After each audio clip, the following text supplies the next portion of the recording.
மேகத்தை போலவும் தங்கள் பலகனி துவாரங்களுக்கு தீவிரிக்கிற புறாக்களை போலவும் பறந்து வருகிற இவர்கள் யார்? கர்த்தருடைய பரிசுத்த நாமத்துக்கு மகிமை உண்டாவதாக. Glory be to the holy name of the Lord. ஏசாயா தீர்க்கதரிசியின் புஸ்தகம் 60ஆம் அதிகாரம் 8ஆம் வசனத்தை ஒரு விசை நாம் வாசிக்க கேட்கலாம். Let us read book of Isaiah chapter 60 verse 8. மேகத்தை போலவும் தங்கள் பலகனி துவாரங்களுக்கு தீவிரிக்கிற புறாக்களை போலவும் பறந்து வருகிற இவர்கள் யார்?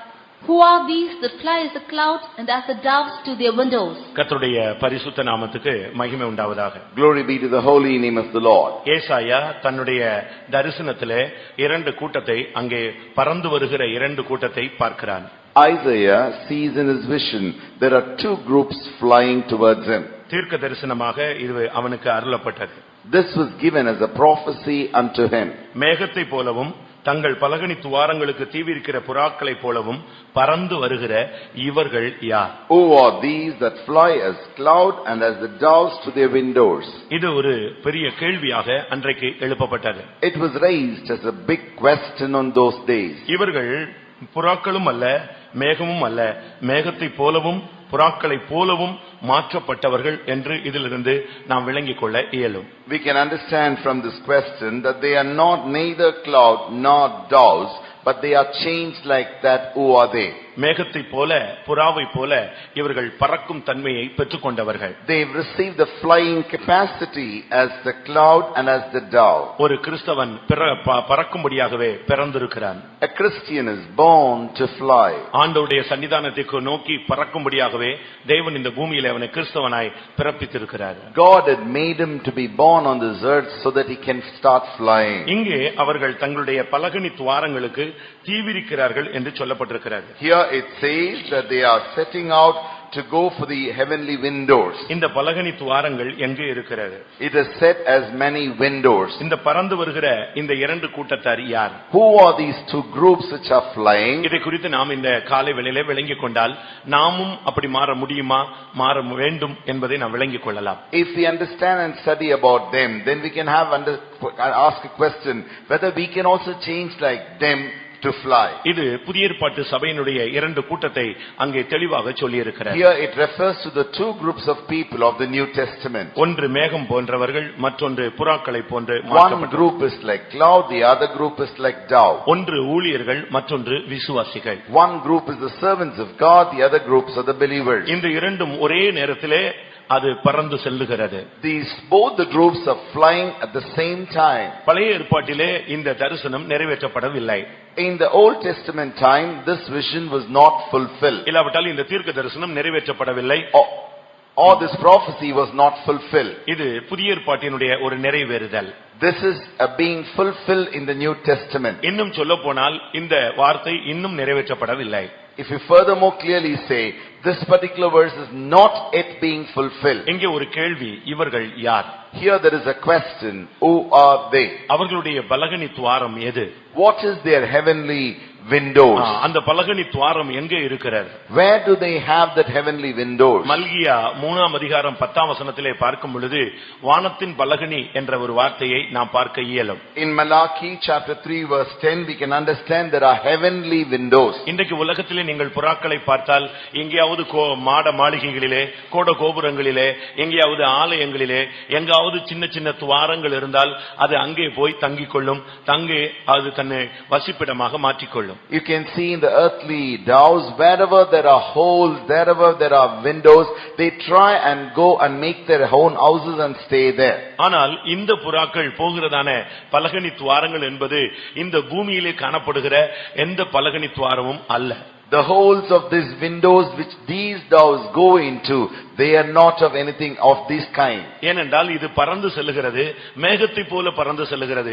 அப்படியானால் இது வான வீதியிலே பறக்கக்கூடிய ஒரு கூட்டம். It is flying like a cloud. Therefore this group belongs to the heavenly places.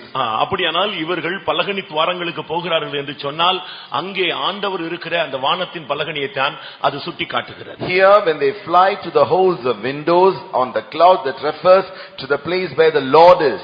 இன்னொரு பகுதியிலே உன்னத பாட்டு 2ஆம் அதிகாரம் 9ஆம் வசனத்தை பார்க்கும் பொழுது அவர் தன்னுடைய பலகனி துவாரத்திலிருந்து அவர் தன்னுடைய முகத்தை காண்பிக்கிறார் என்று சொல்லியிருக்கிறது. When you see in Song of Solomon chapter 2 verse 8 that he sees them from through his windows. அவர் தன்னுடைய பலகனி துவாரத்திலிருந்து தன்னுடைய அருமையான முகத்தை எனக்கு காண்பித்தார். He showed me his beautiful face through the windows. அங்கே இருந்து அவர் என்னை பார்த்தார். From there he was looking at me. தன்னுடைய மலர்ந்த முகத்தை எனக்கு காண்பித்தார். His blossoming face he could show to me. வானத்திலிருந்து ஒவ்வொரு தேவனுடைய பிள்ளையையும் அவர் தன்னுடைய பலகனி துவாரங்கள் வழியாய் ஒவ்வொரு நிமிடமும் கண்டுகொண்டே இருக்கிறார். From the heaven through the heavenly windows the Lord is watching every one of his children. அந்த இடத்துக்கு தான் இந்த மேகம் போல மாற்றப்பட்டவர்களும் புறாக்களை போல மாற்றப்பட்டவர்களும் பறந்து செல்கிறார்கள். Only to that place people who are changed like a dove and cloud shall fly to that place. கர்த்தருடைய பரிசுத்த நாமத்துக்கு மகிமை உண்டாவதாக. Glory be to the holy name of the Lord. இது புதிய ஏற்பாட்டு சபையினுடைய ஊழியர்களையும் புதிய ஏற்பாட்டு சபையினுடைய விசுவாசிகளையும் குறித்ததான ஒரு தீர்க்க தரிசனம். இல்லாவிட்டால் வருகையில் அவர்கள் எடுத்துக்கொள்ளப்படக்கூடிய பறந்து சென்று இயேசுவை சந்திக்கக்கூடிய ஒரு அனுபவம். This is about the New Testament servants of God and the believers, or this is an experience of the people who are caught up in the coming of the Lord. இந்த இரண்டு கூட்டத்தார் எப்படி இப்படி மாற்றப்பட்டார்கள்? How they are changed like this? ஒரு தனி மனிதன் எப்படி மேகத்தை போல மாற்றப்பட முடியும்? An ordinary man, how can he become like a cloud? மிருகம் போல மூடனாக இருக்கிற ஒரு மனிதன் எப்படி புறாவை போல மாற்றப்பட முடியும்? Man who's a foolish beast, how can he become like a dove in the cloud? இல்லாவிட்டால் ஒரு பருந்து போல மற்றவர்களை வேதனைப்படுத்தக்கூடிய மற்றவர்களை தாக்கக்கூடிய மற்றவர்களை அழிக்கக்கூடிய ஒரு மனிதன் எப்படி புறாவை போல அவன் மாற இயல்? In other words, a man who is attacking the other one, killing the other one and destroying the other one like a eagle, how can he become a dove? ஏன் தேவனுடைய பிள்ளைகளை பறந்து சென்று இயேசுவை மகிமையிலே சந்திக்கக்கூடியவர்களை வானத்தின் பலகனி துவாரங்களுக்கு செல்லுகிற ஒரு கூட்டத்தை மேகத்துக்கு இல்லாவிட்டால் புறாவுக்கு ஏன் தேவன் ஒப்பிட்டு பேசுகிறார்? Why the Lord is comparing the people who are caught up in the coming of the Lord who are going to fly to the windows, to the holes of the heavenly windows, and they are compared unto cloud and dove. இன்னும் கொஞ்ச நாட்களில் ஒருவேளை ஆண்டவர் இரக்கம் செய்தால் நம்முடைய நாட்களிலே இப்படிப்பட்ட அனுபவம் நடக்கலாம். If the Lord shows mercy more in the little days to come, the same experience could take place in our life. அங்கு நாம் போய் சேரும்படியாகவே நாம் வேறு பிரிக்கப்பட்டிருக்கிறோம். We are separated in order to reach over there. இவர்கள் இந்த உலகத்தின் பலகனி துவாரங்களுக்கு பறக்கிறவர்கள் அல்ல. They are not the ones they fly to the holes of this worldly windows. இவர்களுடைய இருப்பிடம் பரலோகத்தில் இருக்கிறது. Their dwelling place is in heaven. நாம் பிலிப்பியரிலே பார்க்கும் பொழுது When it comes to Philippians, நம்முடைய குடியிருப்போ பரலோகத்தில் இருக்கிறது. our dwelling is in heaven. அங்கே இருந்து நம்முடைய இரட்சகர் வர நாம் எதிர்பார்த்து காத்து கொண்டிருக்கிறோம். From there we are waiting eagerly for a savior to appear. பிலிப்பியர் 3ஆம் அதிகாரம் 20ஆம் வசனத்திலே நாம் இதை காண இயலும். We see that Philippians chapter 3 verse 20. நம்முடைய குடியிருப்பு பரலோகத்தில் இருக்கிறது. அங்கேதான் நாம் போய் சேரும்படியாக அழைக்கப்பட்டிருக்கிறோம். அங்கே சபையிலே ஒரு மனிதன் இருப்பதே ஒரு பரலோகத்தில் குடியிருக்கிற ஒரு தன்மைதான். Our conversation, our dwelling is in heaven, from whence we look for a savior. A person who dwells in the church is that place, heavenly dwelling. கர்த்தருடைய பரிசுத்த நாமத்துக்கு மகிமை உண்டாவதாக. Glory be to the holy name of the Lord. சபை பறந்து செல்லும்படியாக அழைக்கப்பட்ட அனுபவம் உள்ளது. Church has an experience to fly. அதற்கு சட்டைகள் உண்டு. It has wings. அதற்கு பெருங்கழுகின் சட்டைகள் கொடுக்கப்படுகிறது. It has been given the wings of great eagles. அதற்கு புறா சிறகுகள் அதற்கு கொடுக்கப்படுகிறது. They also have the wings of the dove. இந்த உலகத்தில் உள்ள சூழ்நிலைகளிலே போராட்டங்களிலே தப்பி பிழைக்கும்படி மாத்திரமல்ல, செட்டைகளை அடித்து உயர எழும்பி அந்த கன்மலையாகிய கிறிஸ்துவில் போய் இணையக்கூடிய உயர்ந்த அடைக்கலங்களிலே போய் தங்குகிற அந்த செட்டைகளும் அதற்கு கொடுக்கப்பட்டிருக்கிறது. It has been given these eagles not to escape from the problem, not only to escape from the problems and the difficulties of this world, and also to go and join and dwell where the heavenly windows are. இந்த உலகத்திலே நமக்கு பல குடியிருப்புகள் இருந்தாலும் நம்முடைய நிரந்தர நித்தியமான யுகாயுகமான குடியிருப்பு நம்முடைய வானத்தின் பலகனியே. There are so many dwellings on this earth, but the permanent dwelling which is forever and ever, it is only the heavenly windows. ஏன் மேகத்தை போன்று அவர் சொன்னார்? Why he compares them unto cloud? இன்றைக்கு வானத்திலே நீங்கள் பார்த்தால் பல மேக கூட்டங்களை நீங்கள் பார்க்கலாம். If you see today, there are clouds, the thickness of clouds today. வேதத்திலும் கூட பல மேகங்கள் சுட்டி காட்டப்பட்டிருக்கிறது. There are different kinds of clouds have been referred. தேவன் பேசுகிறது கூட கார்மேகத்திலிருந்து கர்த்தர் பேசினாராம். God spake from the thick cloud. அவர் ஒளியுள்ள மேகத்திலிருந்து பேசினார் என்று சொல்லப்பட்டிருக்கிறது. சொல்லப்பட்டிருக்கிறது. It also referred God spake from the cloud of light. யாத்திராகமம் 19:9 அவர் சொல்லுகிறார், நான் கார்மேகத்தின் மூலமாக உன்னிடத்தில் வருவேன்.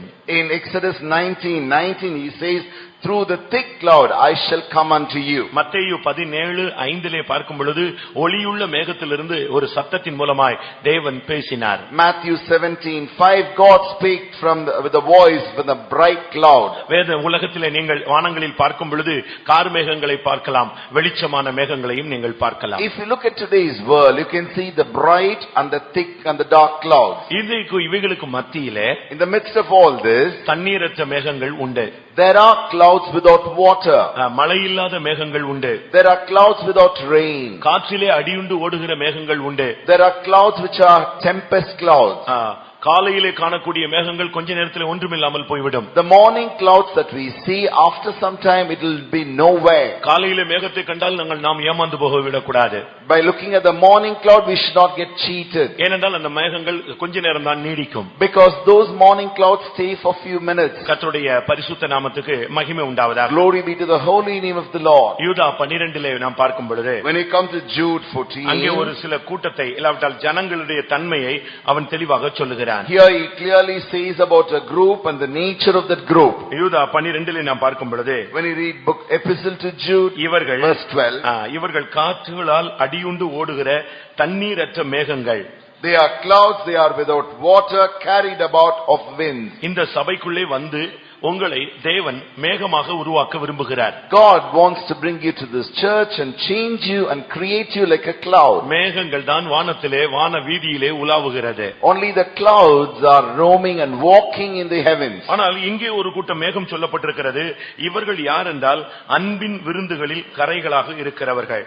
These group which are referred here, the clouds, they are the one, they are defiled in the love feast. 11ஆம் வசனத்திலே காயினுடைய வழியிலே நடப்பவர்கள்.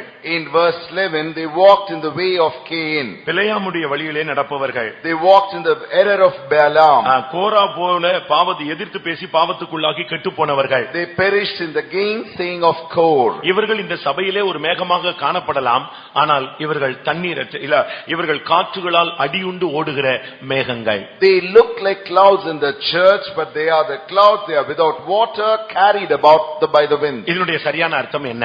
What does it mean? போராட்டங்களில் நின்று பிடிக்காத கூட்டங்கள். They are the group, they don't withstand in the midst of their battle. பிரச்சனைகளில் நின்று பிடிக்க முடியாதவர்கள். They are unable to stand steadfast in their problems. தொட்டால் சினுங்கிகள். They are touch me not. அவர்களை தொட முடியாது, அவர்களை சுட்டிக்காட்ட முடியாது, அவர்களை திருத்த முடியாது, அவர்களை பயிற்சிவிக்க முடியாது, அவர்களை நல்ல வழியிலே கொண்டு செல்ல இயலாது. You cannot touch them, you cannot teach them, you cannot admonish them, you cannot exercise them, you cannot bring them to a good path. மாற்றத்தை விரும்பாதவர்கள். They don't like changes. மாற்றப்படுவதை விரும்பாதவர்கள். They don't like to be changed. இணக்கத்தை விரும்பாதவர்கள். They don't like to yield. இணங்க முற்படாதவர்கள். They don't come forward to yield. இவர்கள் காற்றுகள் அடிக்கும் பொழுது அடியுண்டு ஓடி போய் விடுவார்கள். When they are carried about winds, they will automatically fly away with them. என்னை போன்றவன் ஓடி போவானோ?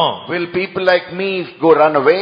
நித்திய ஜீவ வசனங்கள் உம்மிடத்தில் உண்டே, நாங்கள் உம்மை விட்டு எங்கே போவோம் ஆண்டவரே? Lord, the words of the eternal life is with thee. Where shall we go from without thee? நீங்களும் போய்விட மனதா இருந்தால் போய்விடுங்கள் என்று பேதுருவையும் சீஷர்களையும் பார்த்து இயேசு சொன்ன பொழுது, நித்திய ஜீவ வாசனங்கள் உம்மிடத்தில் உண்டே, உம்முடைய அடியார்கள் உம்மை விட்டு நாங்கள் எங்கே போவோம் என்று சொன்னார்கள். When Peter and his disciples when they had a problem, and that's when Jesus told them, Lord, if you want you can go, and that's when they said, Lord, the eternal living verses are with thee. Where shall we go? ஒரு தேவனுடைய பிள்ளையை கர்த்தர் மேகமாய் மாற்ற விரும்புகிறார். God wants to change a child of God as a cloud. ஆனால் நீ காற்றினால் அடியுண்டு ஓடுகிற மேகமாய் மாறிவிடக் கூடாது. But you should not be a cloud which carried off winds. சில நேரங்கள்ல பாருங்க, இந்த மேகம் காற்றுல எவ்வளவு ஃபாஸ்ட்லா போயிட்டே இருக்குன்னு பாருங்க. If you look at the earthly cloud, they go so fast because of wind. காற்றுகளிலே நீ ஓடி போய் விடக் கூடாது. You should not run away through the wind. போராட்டங்களிலே நீ ஓடி போய் விடக் கூடாது. You should not run away in the midst of your trouble. பலவிதமான காற்றுகள் வீசும். There are different kinds of winds. விக்கிரகம் கூட ஒரு காற்று என்று சொல்லப்பட்டிருக்கிறது. Even idolatry is considered as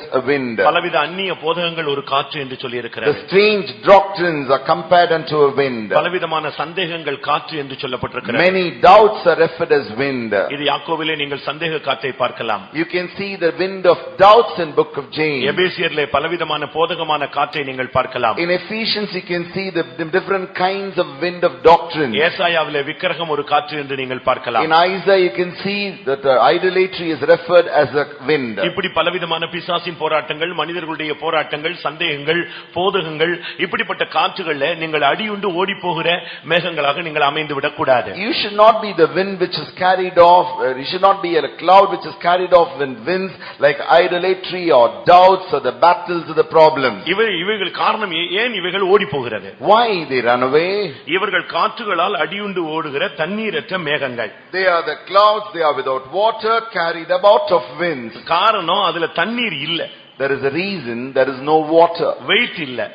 There is no heaviness or weight. அதுல பாரம் இல்லாதனால, அதுல தண்ணீர் இல்லாதனால இந்த காற்று வெறும் ஒரு புகை கூட்டம் போல ஓடிக்கொண்டே இருக்கிறது. Because there is no heaviness, because there is no weight, it is automatically lightly it's flying away.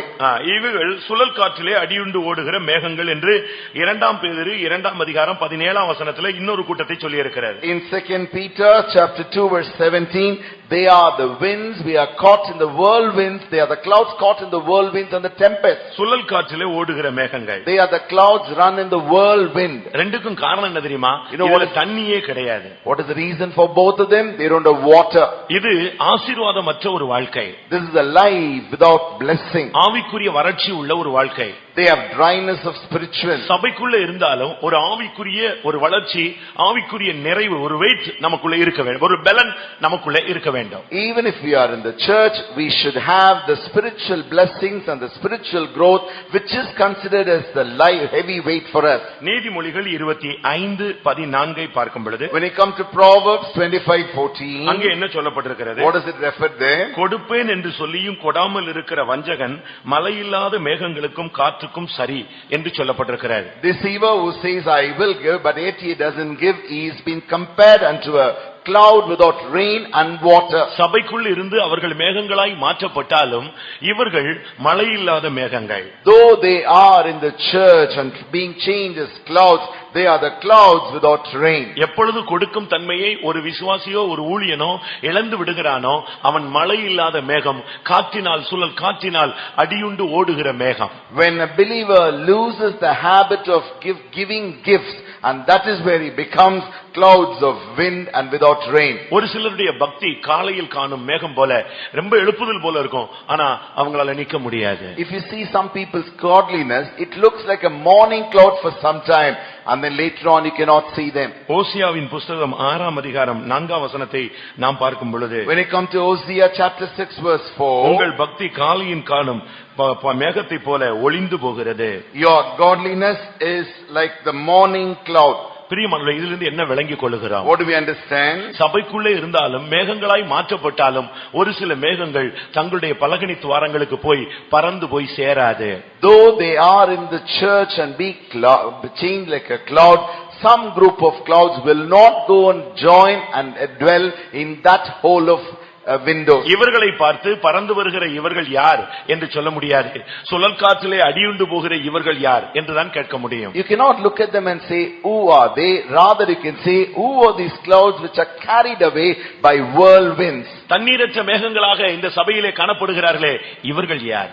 They are looking like a cloud without water, who are they? காற்றினால் அடியுண்டு ஓடுகிற மேகங்களா இருக்கிறார்களே, இவர்கள் யார்? They are carried away of winds, who are they?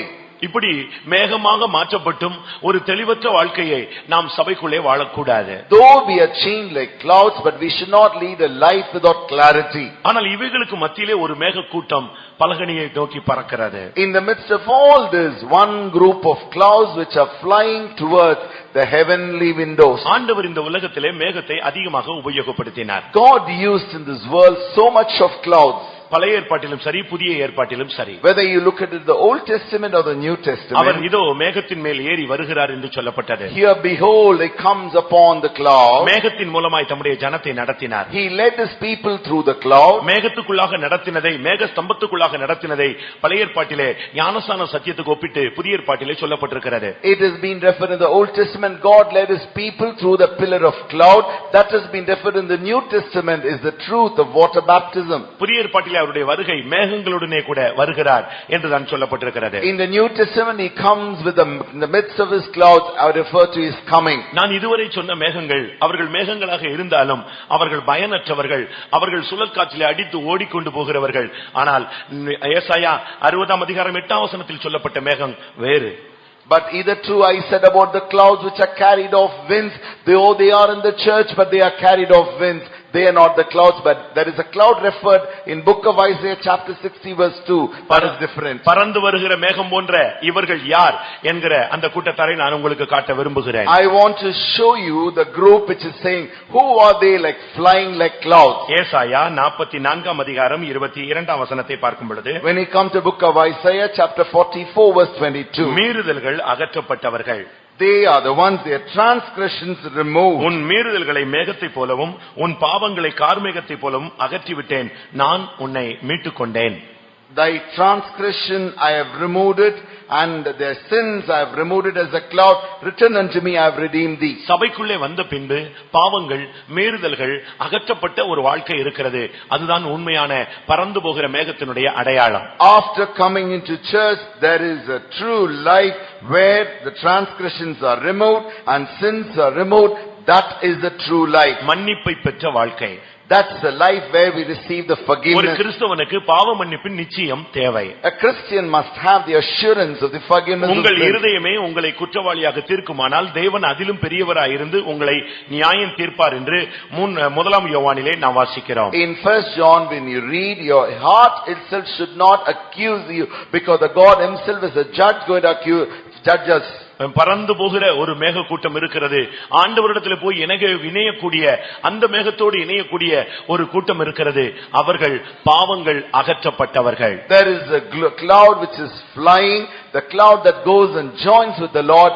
They are the one, they receive the assurance of forgiveness of sins. இன்னொரு நல்ல விதத்திலே சொல்ல போனால் அவர்கள் மீட்கப்பட்டவர்கள். In other words, you can clearly say they are the redeemed ones. ஒன்றை நீங்கள் புரிந்து கொள்ள வேண்டும், உங்கள் இருதயம் உங்களை குற்றவாளியாக தீர்க்க அனுமதிக்க கூடாது. One thing you must understand, your heart, your mind should not accuse you or convince you as a faulter. 1 யோவான் 3:20 இது தெளிவாக சொல்லப்பட்டிருக்கிறது. It says clearly in 1 John 3:20. அருமையானவர்களே, உங்களுடைய இருதயம் உங்களை குற்றவாளியாக தீர்க்கப்படாதபடி நீங்கள் பாவ மன்னிப்பின் நிச்சயத்தை ஒவ்வொரு நாளும் நீங்கள் தெளிவாக பெற்றுக்கொண்டு நீங்கள் முன்னேற வேண்டும். Beloved, our heart should not condemn us, because God is greater than our heart and knoweth all things. கர்த்தருடைய பரிசுத்த நாமத்துக்கு மகிமை உண்டாவதாக. Glory be to the holy name of the Lord. இரண்டாவதாக, Secondly, நீதிமொழிகள் 16ஆம் அதிகாரம் 15ஆம் வசனத்தை பார்க்கும் பொழுது, when it comes to Proverbs 16:15, அங்கே ராஜாவினுடைய தயை அங்கே ஒரு பின்மாறி பெய்யும் மேகத்தை போல இருக்கிறது. there the mercy or the favor of the king is compared unto the cloud of later rain. இந்த மேகம் போன்றவர்கள் தயை பெற்றவர்கள். They are the ones, they receive the favor. ஒரு தேவனுடைய பிள்ளை என்று சொல்லுகிறவன் தேவனிடத்திலே தயை பெற்றவன். அவன்தான் பின்மாறி பெய்யும் மேகத்தை போல இருப்பான். A child of God is the one who receives the favor from God. He is like a person, like a cloud of latter rain. ராஜாவின் தயையை நாம் பெற்றிருக்க வேண்டும். We must receive the favor of our king. நம்முடைய சாதனைகள் ஒன்றுமே காரியம் அல்ல. Our possibilities, whatever the talent that we do, doesn't matter at all. நம்முடைய திறமைகள் ஒன்றும் முக்கியம் அல்ல. All our abilities are not so important. ஆண்டவருடைய தயவு நமக்கு கிடைக்க வேண்டியது அவசியம். It is essential. We must get the favor of God. வேதம் சொல்லுகிறது, Scripture says, சங்கீதம் 30:5 பார்க்கும் பொழுது அவருடைய தயவு நீடிய வாழ்வு. in Psalm 35 we clearly understand his mercy, his favor, ஆண்டவருடைய his life. ஆண்டவருடைய தயவு இருந்தால் நம்முடைய வாழ்வு நீடித்துக் கொண்டே இருக்கும். If we have favor of God, our life will go on. கிறிஸ்துவ வாழ்விலே ஒரு சரியான மேகம் என்று சொன்னால் தேவனுடைய தயவு பெற்ற ஒரு வாழ்க்கை.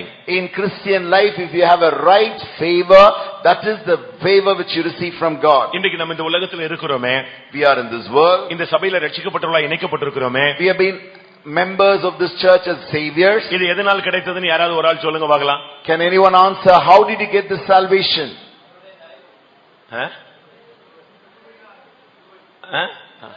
அது அப்படி வரிசையா சொல்லிட்டே இருக்கலாம். We can keep on saying so many answers. ஆனா ஒரு பெண் சொல்லுகிறாள், எனக்கு இந்த தயவு கிடைச்சது எதனால எனக்கு புரியவே இல்லைன்னு சொல்றா. அதான் உண்மை. Yet one woman said, I don't understand why I get this favor. நான் எங்கேயோ இருந்தேன், என்னையே இங்க கொண்டு வந்ததுக்கு எனக்கு இந்த தயை கிடைச்சது எதனால எனக்கு புரியவே இல்லை. She says, I was somewhere, why I got this favor. படிப்புனால கிடைச்சதா? By education? உங்க அப்பா மூலமா கிடைச்சதா? Through your father or mother? இல்ல அம்மா அப்பா விசுவாசியா இருந்ததனால கிடைச்சிருச்சா? Because your parents are believers? எதனால கிடைச்சிருச்சு? How did you get them? Ruth 2ஆம் அதிகாரத்திலே பார்க்கும் பொழுது, when you come to book of Ruth chapter 2, அவள் சொல்லுகிறாள், இந்த தயவு எனக்கு எப்படி கிடைச்சதுன்னு எதனால கிடைச்சதுன்னு எனக்கு தெரியவே இல்லையே. Why have I found this grace? 2ஆம் அதிகாரம் 10ஆம் வசனத்திலே, நீர் என்னை விசாரிக்கும்படி எனக்கு எதினாலே உம்முடைய கண்களில் தயை கிடைத்தது. அவளுக்கே தெரியல எதனாலன்னு அவன்டே கேக்குறா, எதுக்கு எனக்கு தயை கிடைச்சது எனக்கு புரியலையே, இப்படி ஒரு தயவு எனக்கு என் வாழ்க்கையில கிடைச்சிருச்சேன்னு சொல்லி. In Ruth 2:10 she herself saying, why have I found grace in thine eyes that thou shouldst take knowledge of me? I don't understand why I get this favor. இந்த ரட்சிப்பு நமக்கு கிடைத்தது எதனாலன்னு நமக்கே தெரியல. ஆண்டவருடைய பெரிய அநாதி தீர்மானம் தான். We ourselves do not know why we got this salvation. It is a great favor and mercy of God. ஒவ்வொரு நாளும் தேவனுடைய தயவை பெற்றுக்கொள்ளுங்கள். Yes, you and I should receive the favor of God. ஆண்டவரிடமிருந்து தயவை பெற்றுக்கொண்டு நீங்கள் வாழ்க்கையில முன்னேறி செல்லுங்கள். You should receive the favor and the grace from God and go forward in life. நம்ம உயர்த்த, நம்மை மேன்மைப்படுத்த நமக்கு ஒண்ணுமே கிடையாது. Nothing we have in us to boast ourselves. ஒரே நல்ல ஃபியூஸ் உருவி விட்டுருவாரு. In one day he'll cut off the fuse. அப்படிதானே? Is it not? நீங்க பாருங்க, ஒரு வீட்டுக்கு ஃபேன் ஓடும், லைட் எரியும், மோட்டர் ஓடும், என்னெல்லாமோ நடக்கும். ஆனா கடைசியில பாத்தீங்கன்னா அந்த மீட்டர் போர்டு பக்கத்துல ஒண்ணு வச்சிருப்பான். அதுல என்ன இருக்கும்?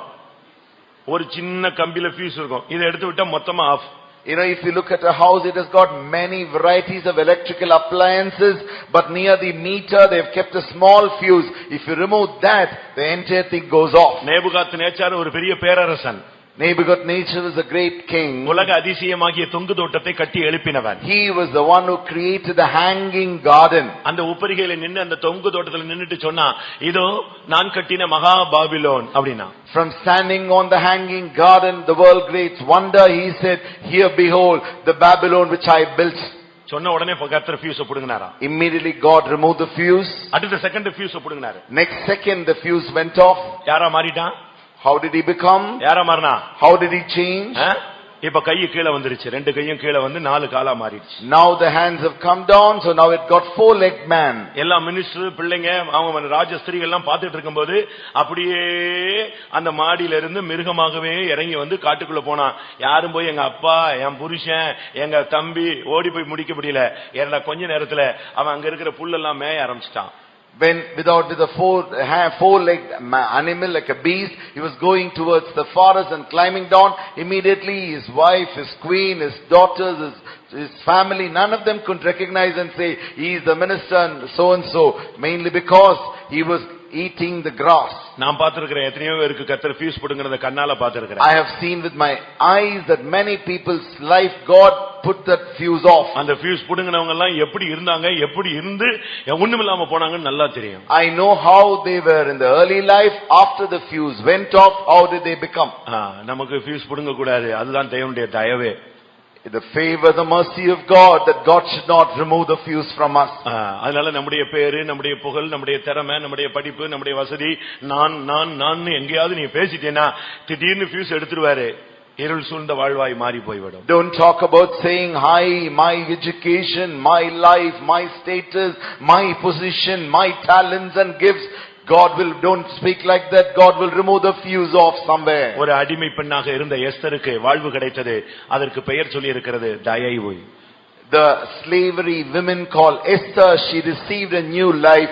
For that there is a name given, is the favor. Esther 2:9 சொல்லி இருக்கிறது தேவனால் அந்த தயவு கிடைத்தது. In Esther 2:9 she clearly says, I received the favor by the grace of God. அடிமையா இருந்தவன் 3ஆம் அதிபதியாக மாறினான் தானியேல். அது தேவனுடைய தயவு என்று சொல்லுகிறான். Slave has become the third position, authority of the whole kingdom, and he says it is by the grace of God. Ruth 4:14 பார்க்கும் பொழுது எனக்கு தயவு செய்த தேவனுக்கு ஸ்தோத்திரம் என்று சொல்லி ஆண்டவருக்கு அந்த தயவு செய்ததுக்கு நன்றி செலுத்தினாள். In Ruth 2:13 in English, she says, the Lord gave me the conception, for that it is the mercy of God. சங்கீதம் 102:13 படி இது சீயோனுக்கு தயவு செய்யும் காலமாய் இந்த கடைசி காலம் நியமிக்கப்பட்டிருக்கிறது. According to Psalm 102 verse 13, this is the time the Lord will show mercy upon Zion. ராஜாவின் தயை பின்மாறி பெய்யும் மேகத்தை போல இருக்கிறது. The king's favor is like a cloud which is like a late latter rain. பாவம் அகற்றப்பட்டவர்கள் ஒரு மேகத்தை போல பறக்கிறவர்கள், தயை பெற்றவர்கள் மேகத்தை போல பறக்கிறவர்கள். People who receive their sins are removed, they are the ones, they receive the favor from God. They are like clouds which are flying towards the heaven. மூன்றாவது யோபு 30:15 வசனத்தை பார்க்கும் பொழுது, when you come to book of Job verse 30 verse 15, அங்கே என்ன மேகம் சொல்லப்பட்டிருக்கிறது? what kind of cloud is being N referred? சுகவாழ்வு ஒரு மேகத்தை போல பறந்து போயிற்று. My welfare passeth away as a cloud. இங்கே மேகம் சுகவாழ்வை காண்பிக்கிறது. Here cloud refers to welfare. அப்படின்னா என்ன அர்த்தம்? What does it mean? அது பறந்து போயிற்று. It passeth away. சுகவாழ்வை இழப்பது, losing a good health life. கர்த்தர் நிமித்தம் இந்த உலகத்திலே சுகபோகத்தை இழந்தவர்கள், சுகவாழ்வை விட்டவர்கள், வெறுத்தவர்கள், இழந்தவர்கள் தான் மேகத்தை போல பறந்து செல்ல முடியும். For the sake of the Lord, people who have given up their welfare, lost their healthy life, and they are the ones who are clouds flying towards the heaven. இந்த மார்க்கத்துக்குள்ளே வந்து செழிப்பாக மாறினவர்கள் உண்டு.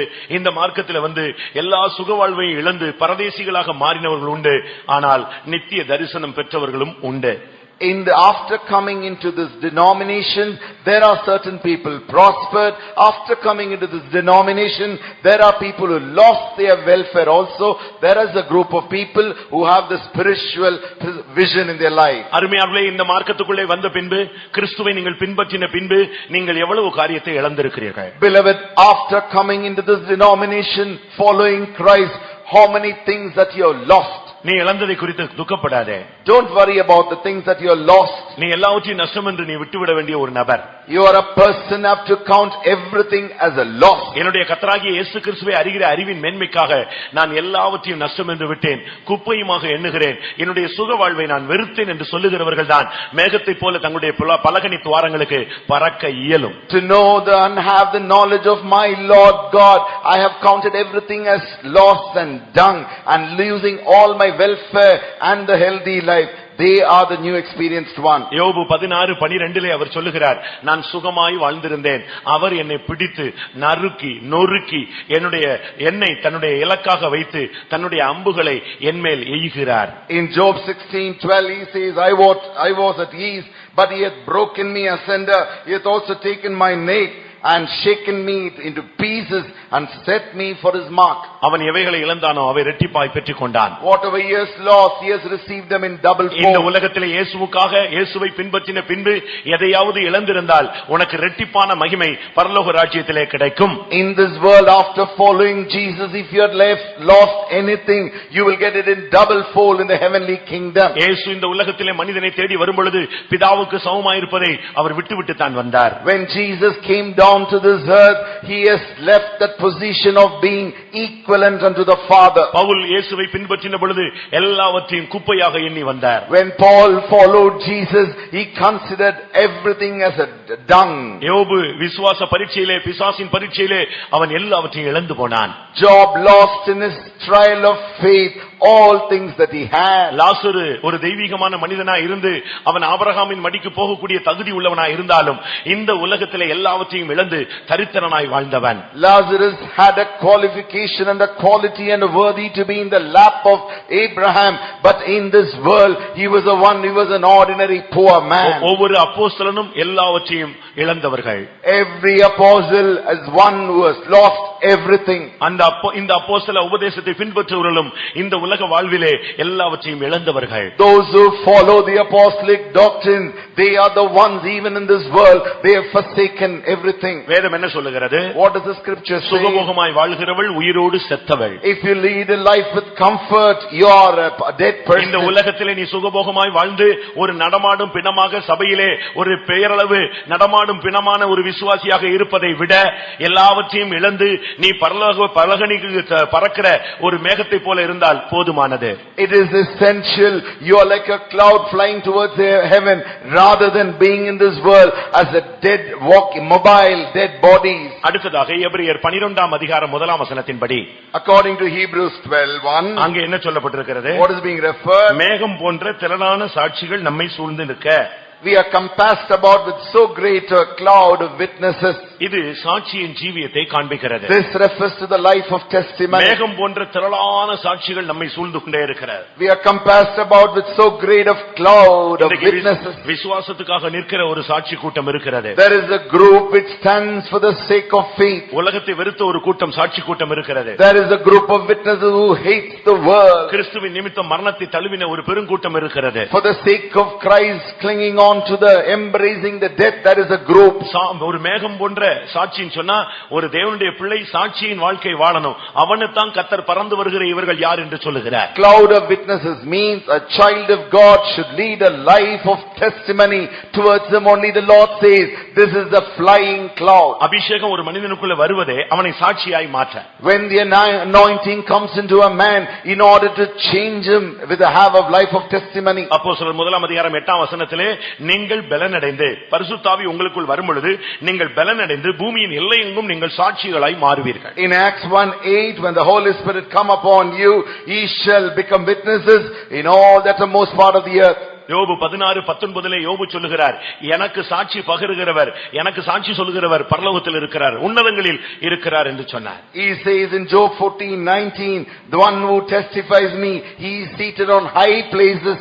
உன்னை குறித்து சாட்சி யார் சொல்லுகிறது? Who is giving the testimony about you? உன்னை குறித்து தேவன் சாட்சி சொல்வாரா? Will Jesus testify about you? எபிரேயர் 11:4 பார்க்கும் பொழுது ஒரு மனிதனை நீதிமான் என்று சொன்னார், அவனுடைய காணிக்கையை ஏற்றுக்கொண்டேன் என்று தேவன் சாட்சி கொடுத்தார். In Hebrews 11:4, he said he was a righteous man, but God himself testifying of his gifts. அவனுடைய காணிக்கையை குறித்து கர்த்தர் சாட்சி கொடுத்தார். God gave a testimony about his offerings. எப்படி இருக்கும் பாருங்க.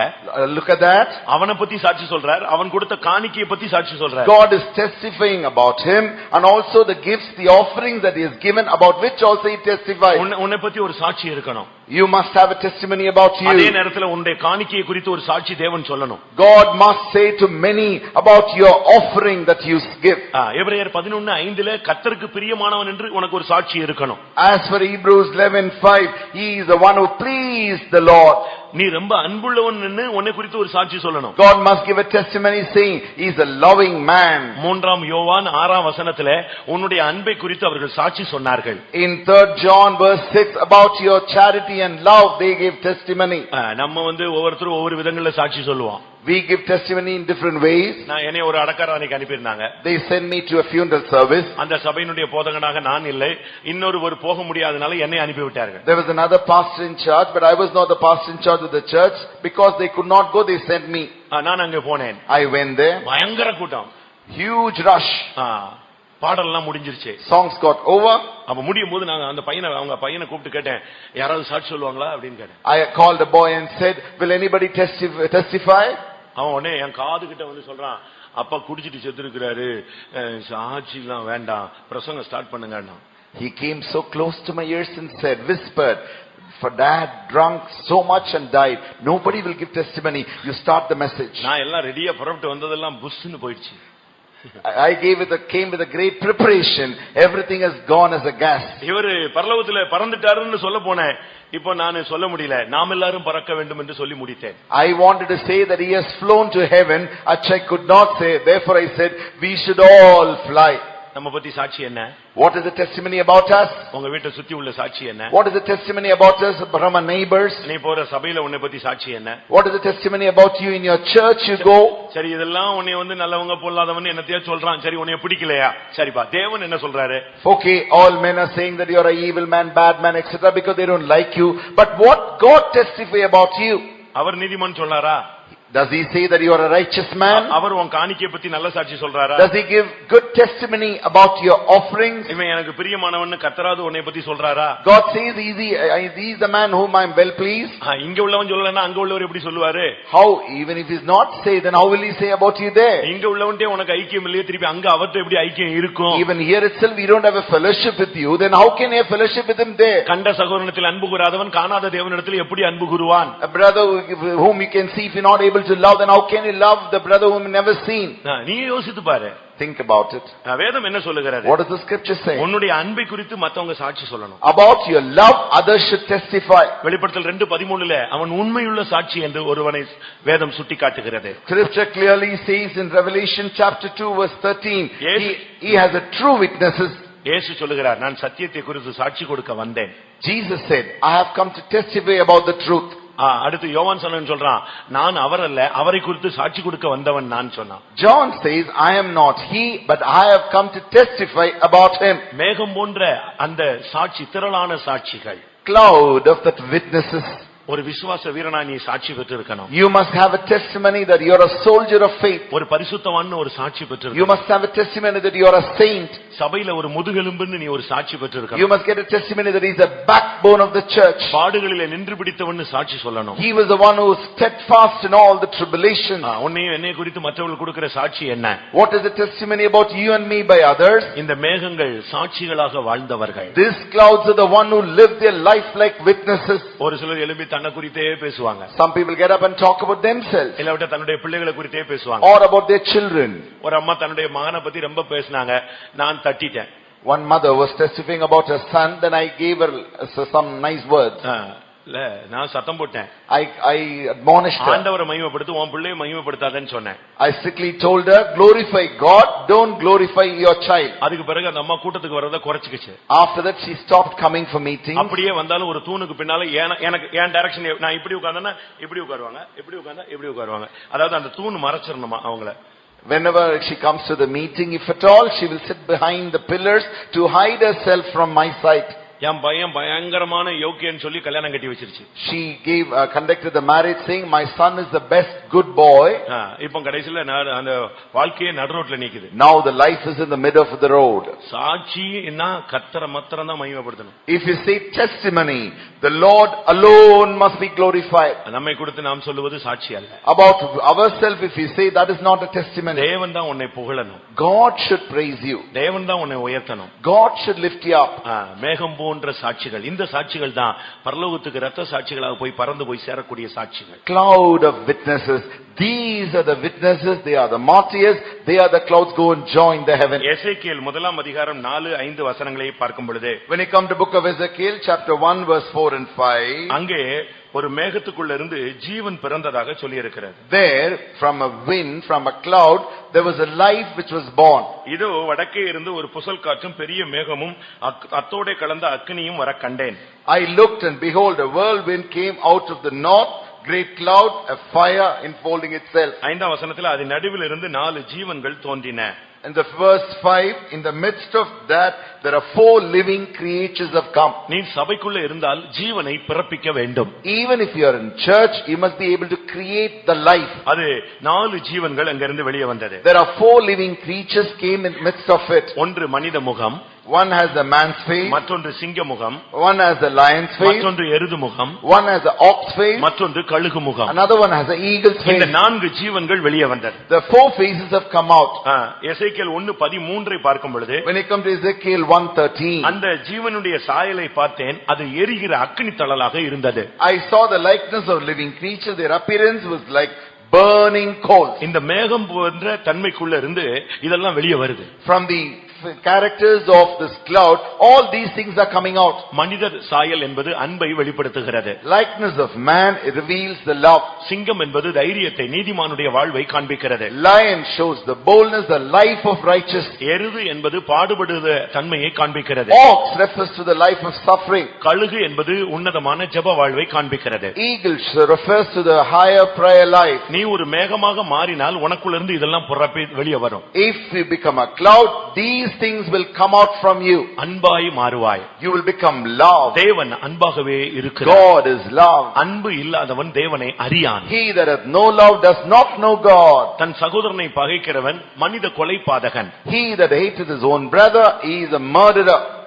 ஒரு தன் அன்பாய் இருக்கிறேன் என்று சொல்லியும் ஒருவன் தன் சகோதரனை பகைத்தால் அவன் ஒளியில் அல்ல இருளில் கிடக்கிறான் என்று வேதம் சொல்லுகிறது. Saying that I am in love but still if he hates his brother, he doesn't live in the light, rather in darkness. ஒன்று உனக்குள்ள இருந்து மேகத்துக்குள்ள இருந்து ஒரு ஜீவன் அன்பின் சாயல் வர வேண்டும். From you, the first one, the likeness, the image of love should come out of. இரண்டாவது நீதிமானுடைய சிங்கம் போல ஒரு தைரியம், என்ன வந்தாலும் கர்த்தருக்காக அப்படியே ஆணி அடிச்ச மாதிரி நிக்கணும். Secondly, you have like a lion, the boldness like righteous, whatever may come again, but still I will steadfast, hold fast. உன்னை ஒரு ஆணியை போல உறுதியான இடத்தில் நான் கடாவுவேன் என்று ஆண்டவர் சொல்லுகிறார். The Lord says, I will nail you so firmly in a place. என்ன வந்தாலும் நிக்கணும். Whatever may come, you must stand like a nail. பைபிளை தூக்கிட்டு ஓடிட கூடாது. Taking the Bible, you should not run away. அதெல்லாம் பெரிய தோல்வியின் அடையாளங்கள். They are all symbols of great failure. என்ன வந்தாலும் பசியோ பட்டினியோ நிர்வாணமோ நாசமோசமோ உயர்வோ தாழ்வோ வேற எந்த காரியமானாலும் கிறிஸ்துவின் அன்பை விட்டு என்னை வேறு விரிப்பவன் யார்? Whether the hunger or thirst or persecution or tribulation, whatever may become, who shall separate me from the love of Christ? அப்படியே நிக்கணும். You should be able to stand fast. ஆண்டவர் சொல்றாரு, என்னை ஒரு காரி துப்புனா என் முகத்தை நான் கற்பாறையை போல மாற்றி நின்று கொண்டிருந்தேன். They spat at my face till I changed my face like a rock. என் தாடை மயிரை பிடித்தாங்க, இழுத்தாங்க, நான் அதுக்கு அப்படியே ஒப்பு கொடுத்தேன். They pulled my beard, but still I yielded myself. நீங்க சிங்கம் போல நிக்கணும். You should stand like a lion. அடுத்து எருதுகள் பலத்தவைகளாக இருக்க வேண்டும். Next, ox must be a strong one.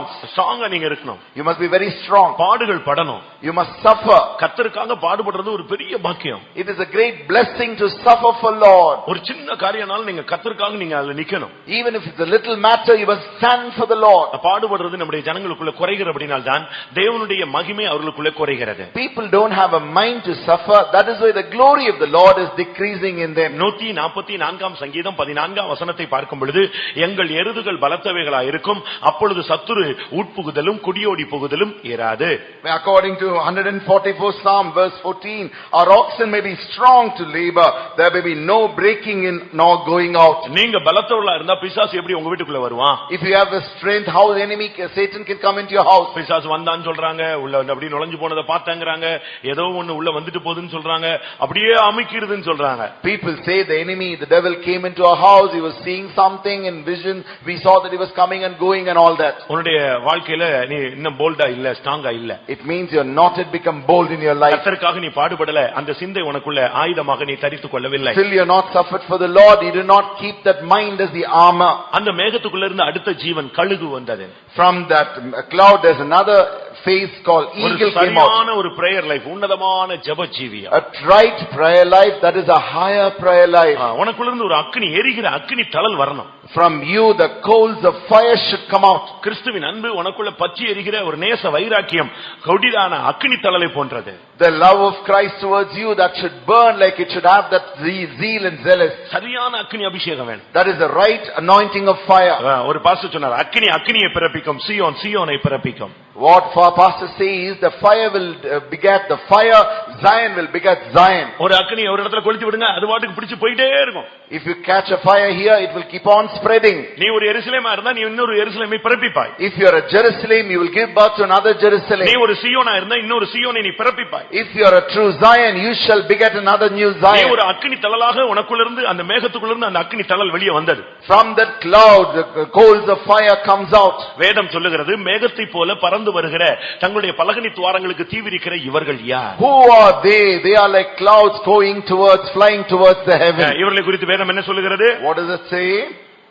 வேதம் என்ன சொல்லுகிறது? What does the scripture say? ஒன்று, பாவம் அகற்றப்பட்டவர்கள். First, they are removed from sin. இரண்டாவது, தேவனுடைய தயையை பெற்றவர்கள். Secondly, they receive favor from God. மூன்றாவது, சுக வாழ்வை வெறுத்தவர்கள். Thirdly, they hated all their own welfare. சாட்சிகளாய் வாழ்ந்தவர்கள். They lived with a life of witness. அடுத்து, ஜீவனை பிறப்பிக்கிறவர்கள். Nextly, they create life. கர்த்தருடைய பரிசுத்த நாமத்துக்கு மகிமை உண்டாவதாக. Praise be to the holy name of the Lord. அடுத்து ஒரு கூட்டத்தை அவன் பார்க்கிறான். Nextly, you see another group. தீர்க்கதரிசன வார்த்தை அடுத்து என்ன வருகிறது? What does it say in the prophecy?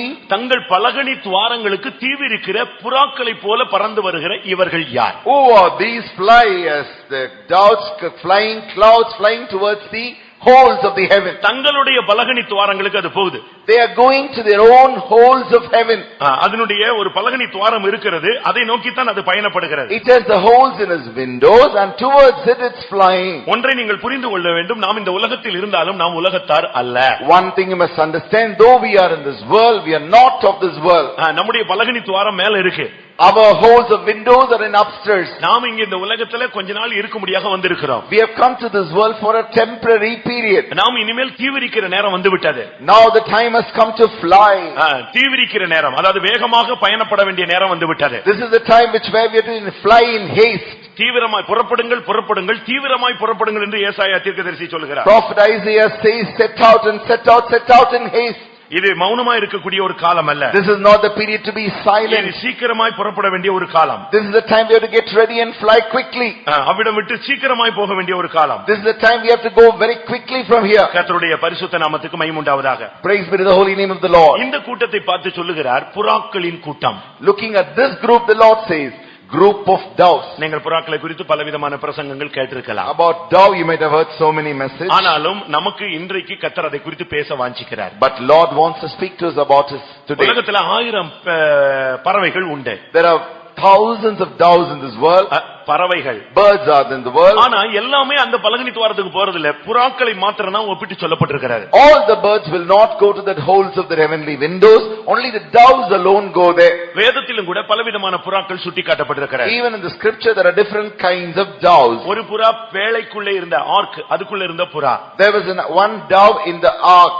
ஆனா அதே நேரத்தில் இன்னொரு புறா பேதையான புறா. There was another innocent dove. அப்படினா என்ன அர்த்தம்? What does it mean? ஒன்னு பேழைக்குள்ள இருந்துச்சு, ஒன்னு பேதையாக இருந்துச்சு. One was in the ark, the other was innocent. இந்த சபைக்குள்ள இருந்துட்டு நீ எந்த பேழையா எந்த புறாவா இருக்கான்னு நீ செக் பண்ணணும். You must check yourself, what kind of a dove are you? நீங்கள் பேழைக்குள்ள இருக்கிற புறாவா இருந்தா பரவாயில்லை. It's sufficient even if you are in the dove in the ark. ஓசியா 7:11 எப்ராயிம் பேதையான புறாவை போல இருக்கிறான். In Hosea chapter 7 verse 11 you understand that the dove is like an innocent. அது என்ன பேதையான புறா? What is an innocent dove? இந்த புறா வளர்க்கறவங்கள கேட்டிங்கனா, if you ask the people who grow doves, அவங்க புறா சில நேரத்துல இன்னொரு குண்டுக்கு பறந்து போயிடும். their dove will fly to another group. ஆனா திறமையான புறா என்ன செய்யும் தெரியுமா? You know what a able dove will do? மற்ற புறாவெல்லாம் இது கூட்டுக்கு வந்துரும். It will bring all the other doves to her nest. இப்ப விழித்திருந்து என்னுடைய வார்த்தையை கேளுங்கள். Now be awake and listen. இல்லாவிட்டால் முழித்திருந்து என்னுடைய வார்த்தையை கேளுங்க. Keep your eyes open and listen. இப்ப யோசிச்சு பாருங்க. Now listen. நீங்க பேதையான புறாவா இல்ல பேழைக்குள்ள மற்றவங்களை கொண்டு வர்ற புறாவா? Are you the dove in the ark or an innocent dove which bring others to your nest? நீ பேழைக்குள்ள இருக்கிற புறான்னா இந்த வெளியே இருக்கிற பேதையான புறாக்கள் எல்லாம் நீ கொண்டு வந்துருவ. If you are a innocent dove, you will bring all the other doves into the nest. பேழைக்குள்ள இருக்கிற புறாவாக இருந்தால் வெளியே இருக்கிற பேதையான புறாக்களை இங்கே கொண்டு வருவாய். If you are a dove in the ark, you will bring all the innocent doves to the ark. ஆனா நீ பேதையான புறாவா இருந்தா இங்கிருந்து பறந்து எங்கேயாவது போய் settle ஆயிடுவாய். But if you are an innocent dove, you will fly from here and get settled somewhere else. இப்ப நீங்களே உங்களை தராசுல வச்சு பாத்துக்கலாம். அனலைஸ் பேலன்ஸ் பண்ணி பார்க்கலாம். Keep yourself, analyze yourself with keeping yourself in the balance. எப்படி இருக்கு? How are you? நீங்க வெளிய பறக்கிறதுக்கு ரெடியா இருக்கீங்களா? இல்ல எல்லாரையும் இழுத்து கொண்டு உள்ள வர்றதுக்கு ட்ரை பண்றீங்களா? Are you ready to fly out or wanted to bring others and come in? இதுக்கு தன்மை சொல்லி இருக்கு. ஒன்னு பேழைக்குள் இருக்கும் புறா, மற்றொன்று பேதையான புறா. That is why two qualities are referred. One is the dove which is in the ark, the other one is innocent dove. ஒரு விதத்துல இன்னோசென்ட், இன்னொன்று foolish. And one word angle you look at it is innocent, the other angle it is foolish dove. அப்படிதான் பைபிள்ல இருக்கு. That's how the Bible says. பேதையராய் இருந்தாலும் திசைகட்டு போவதில்லை என்று ஏசாயா தீர்க்கதரிசியில சொல்லப்பட்ட அந்த பேதைய ஃபூல் தான் சொல்லி இருக்கிறார். For that in Isaiah referred, though they are innocent, they are foolish, they will not lose their way.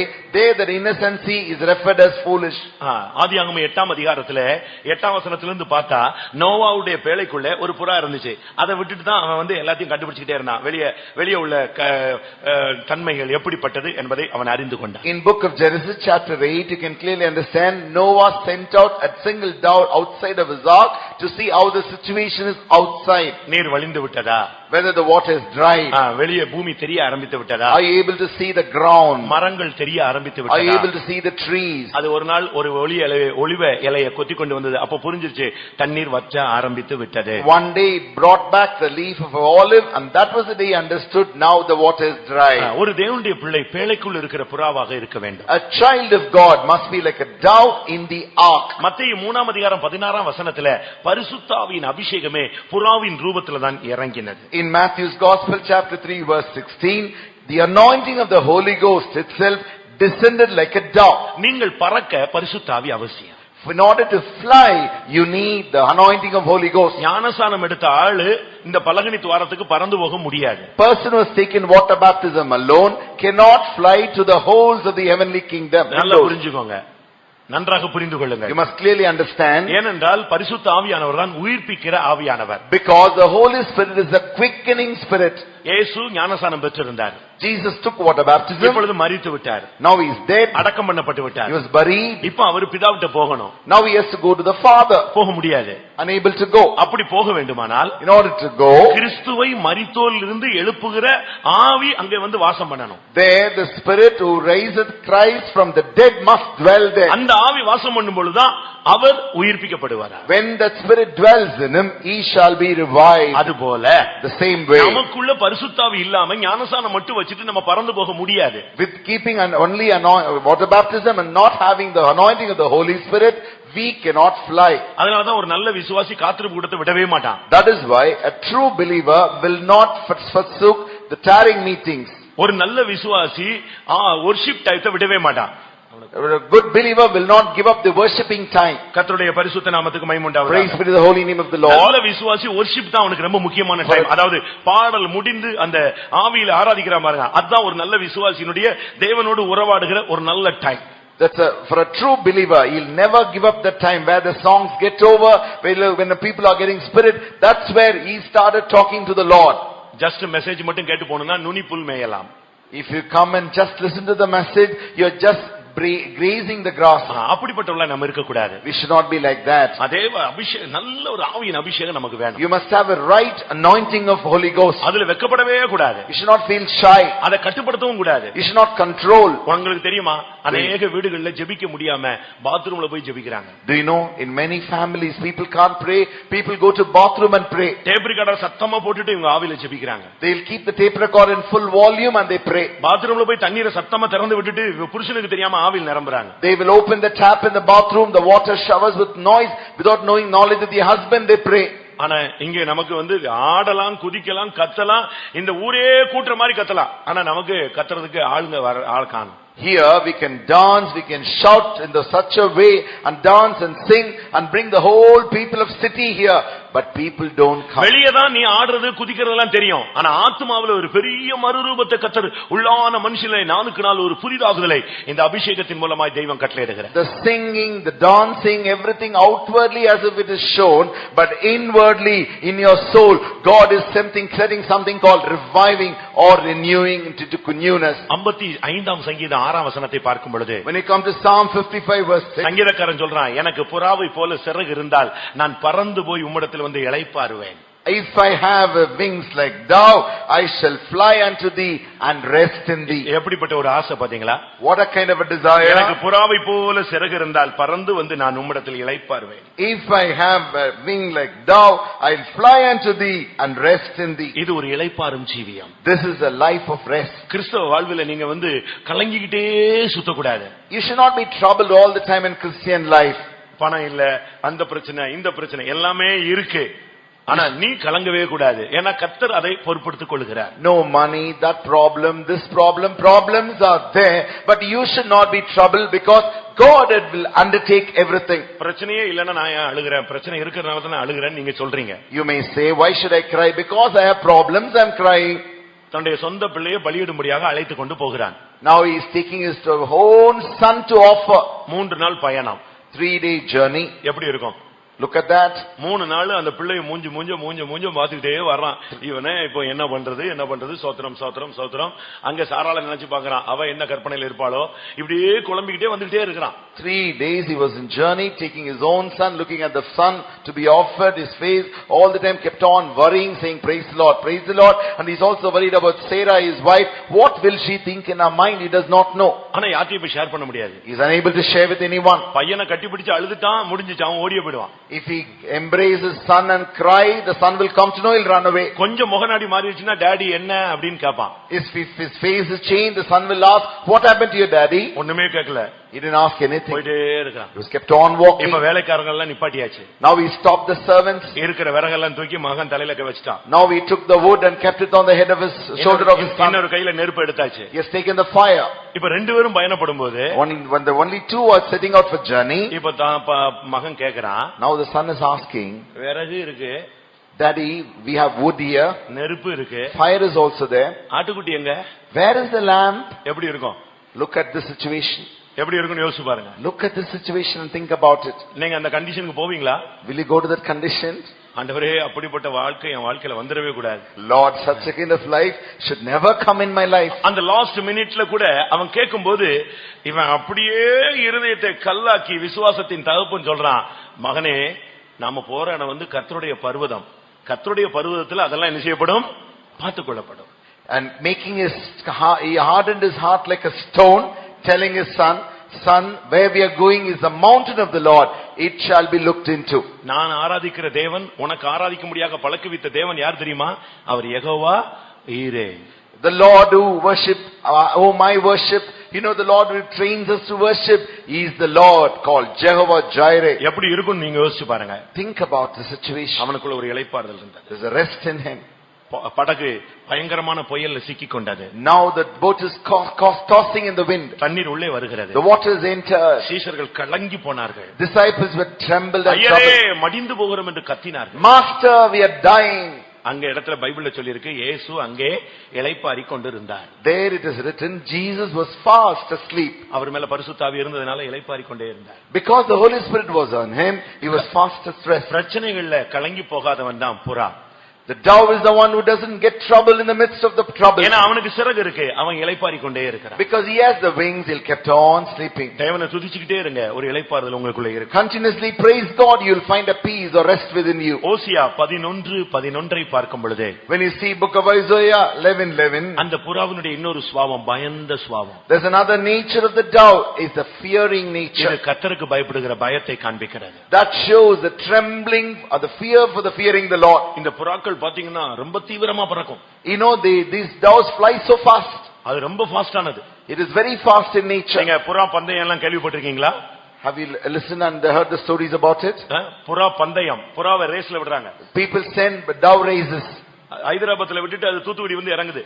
They leave it in Hyderabad. It lands in Tuticorin. எங்கேயும் நிக்காது. It never stops anywhere. அது அங்க விட்டா அது தன்னுடைய எஜமான ஜெயிக்க வைக்கணும்ங்கறதுல வெறித்தனமா வருது. Moment they set out, it wants to have with a great zeal, saying, somehow my master should win. It comes so fast here. நான் ஒரு புறாவை பார்த்தேன், 75,000 ரூபாய். I saw a bird, that a dove which was costing about 75,000 rupees. அப்படியே அசந்து போயிட்டேன். I was so shaken. King dove அது. It's called king's dove. காலெல்லாம் பயங்கரமா சிறகு முளைச்சு நிக்குது. The legs and all, if you look, the nails are so strong and grown. ஆனா அது பறக்காது. It is unable to fly. வெயிட்டும் ரேட்டும் தான் ஜாஸ்தி. Only the rate and the weight is so much. இந்த உலகத்துல நீங்க கிங்கா இருக்கலாம், ஆனா இந்த வெயிட் உன்னை பறக்க வைக்காது. You might be a king in this earth, but this weight will not enable you to fly. அழகும் வீண் சௌந்தரியமும் வஞ்சனை உள்ளது. கர்த்தருக்கு பயப்படுகிற பெண்ணே புகழப்படுவார். Beauty is vain and that is deceit. The women that praise by the Lord alone will be praised. கர்த்தருக்கு பயப்படுகிற மனுஷன் இவ்விதமாய் ஆசீர்வதிக்கப்படுவான் என்று 128ஆம் சங்கீதம் 1ஆம் வசனம் சொல்லுகிறது. கர்த்தருக்கு பயப்படுகிற ஒரு ஜீவியம் புறாக்களுடைய வாழ்க்கை. Man who feareth the Lord be blessed like that. The best life is fearing the Lord. உன்னத பாட்டிலே பார்க்கும் பொழுது, when you come to Song of Solomon, 5ஆம் அதிகாரம் 12ஆம் வசனத்திலே, in chapter 5 verse 12, இல்லாவிட்டால் உன்னத பாட்டு 2ஆம் அதிகாரம் 14ஆம் வசனத்திலே, chapter 2 verse 14, இந்த புறாக்கள் தங்குகிற இடங்கள் சொல்லப்பட்டிருக்கிறது. where are the places of the dwelling places of doves. உன்னத பாட்டு 5:12லே அது தண்ணீர் நிறைந்த நதிகள் ஓரமாய் தங்குகிறது. according to 5:12, it stays by the rivers of waters. உன்னத பாட்டு 2:14 கன்மலையின் வெடிப்புகளிலே அது தங்குகிறது. In 2:14, it stays in the clefts of the rock. புறாக்கள் தங்குகிற இடத்தை பாருங்க. Look at the places where the dove dwells. இந்த கன்மலை வெடிப்பு என்பது கிறிஸ்துவினுடைய காயங்களை காண்பிக்கிறது. The clefts of the rock shows the wounds of Christ. இல்லாவிட்டால் கிறிஸ்துவின் சரீரம் கிழிக்கப்பட்டதின் மூலமாக உருவாக்கப்பட்ட சபையை காண்பிக்கிறது. Otherwise it refers to the church which is created by body of Christ being torn apart. ஒரு தேவனுடைய பிள்ளை என்று சொல்லுகிறவன், a man is the child of God. அவன் கன்மலை வெடிப்பாகிய சபைக்குள்ளே இருக்க வேண்டும். He must be found in the clefts of the rock which is the church. சபையில் தங்கக்கூடியவனாக இருக்க வேண்டும். He must be able to stay and dwell in the church. சர்ச்சில் தான் அவனுடைய ஈடுபாடு அதிகமாக இருக்க வேண்டும். Most of his dealings must be with the church. இரண்டாவது, தண்ணீர் நிறைந்த நதிகள் ஓரமாய் தங்குகிறவன். Secondly, he stays at the rivers of waters. ஆவிக்குரிய தன்மை உள்ள ஒரு வாழ்க்கை வாழ்வது. A spiritual life, having a spiritual facility. விசுவாசம், நம்பிக்கை, பரிசுத்தம், தெய்வீகம், இப்படிப்பட்ட காரியங்கள் நிறைந்த ஒரு வாழ்க்கை வாழ்வது. Faith, hope, divinity, and the hope and the trust. எரேமியா 48 அதிகாரம். Jeremiah 48. 28. நமக்கு நேரம் இல்லாதனால நம்ம ஷார்ட்டா நான் போயிட்டே இருக்கிறேன். Because of lack of time I'm going fast. நீங்க தேவைப்படுகிறவர்கள் கேட்ச் பண்ணிக்கொண்டே வாருங்கள். Those who want it can catch and follow us. இல்லாவிட்டா சரியா ஃபாலோ பண்ணிட்டே வாங்க. You can follow it correctly. எரேமியா 48:28 பார்க்கும் பொழுது, if you look at Jeremiah 48:28, இந்த புறாக்கள் கூடு கட்டும் கூட புறாக்கள். These doves are the doves which make nests. ஒரு புறா கூடை கட்ட வேண்டும். A dove must build and make nest. ஒரு தேவனுடைய ஊழியன் இல்லாவிட்டால் விசுவாசி என்று சொல்லுகிறவன் சபையை கட்டக்கூடியவனாக இருக்க வேண்டும். A child of God, a believer, he must be able to build the church. இந்த தீக்குருவி போல கூடு கட்டாத ஒரு நபராக இருக்க கூடாது. You should not be like a bird which is not building the nest. குகையின் வாய் ஓரங்களில் கூடு கட்டுகிற புறா. This is the nest which maketh the nest in the size of the hole's mouth. நீ இந்த சபையை கட்டுறியா? Do you build this church? நீ இருக்கிற சபைக்கு உன்னால பிரயோஜனம் இருக்கா? Is there any use because of you in the church? நீ இருக்கிற சபையில உன்னால ஏதாவது ஒரு நன்மை இருக்கா? Is there any goodness because of you are in the church? சில வீட்ல 4 பிள்ளைங்க 5 பிள்ளைங்க இருப்பாங்க. உங்க அண்ணன் என்ன பண்றான், உங்க தம்பி என்ன பண்றானா, அவனா சும்மா இருக்கான், வெட்டியா சுத்திட்டு வராமா. There are 4 or 5 children in a house. We ask the last one, what is the eldest brother doing or your younger brother doing? They'll say, no, he's doing nothing, he's just idle. அப்படிதானே? Is it not? அப்படிப்பட்ட கூட்டம் இன்னைக்கு சபைக்குள்ள கூட இருக்கிறது. Such kind of group is found in the church also. இது இந்த கூட கட்டாது. This will not make the nest. இவங்க சும்மா பார்ட் டைம் வந்துட்டு போயிட்டே இருப்பாங்க. Well wishers. They are well wishers. They just attend the church and go as part timers. சபையினுடைய அனுதாபிகள். They are pitying the church. ஆனா இந்த புறாக்கள் பலகனி துவாரங்களுக்கு தீவிரிக்கிற புறாக்கள் குகை வாயிலே கூடுகளை கட்டுகிறவர்கள். சபையை கட்டணும். The doves which fly towards the holes in the heavens, they make the nest. You have to build nest. சபையை குறித்து உனக்கு ஒரு பாரம் இருக்கணும். You must have a burden concerning your church. Pavul பல காரியங்களை பேசிக்கொண்டே வந்து Saint Paul was talking so many things. கடைசியாக சொல்றார், இவை எல்லாவற்றை காட்டிலும் எல்லா சபைகளை குறித்த ஒரு கவலை என்னை நெருக்கி ஏவுகிறது. Above all, there is a burden concerning all the churches which constraineth me. எசேக்கியேல் 7 அதிகாரம் 16 வசனத்தை பார்க்கும் பொழுது, when you come to book of Ezekiel chapter 7 verse 14, அந்த புறாக்களை குறித்து சொல்லி இருக்கிறது துக்கித்து கூப்பிடுகிற புறாக்கள்.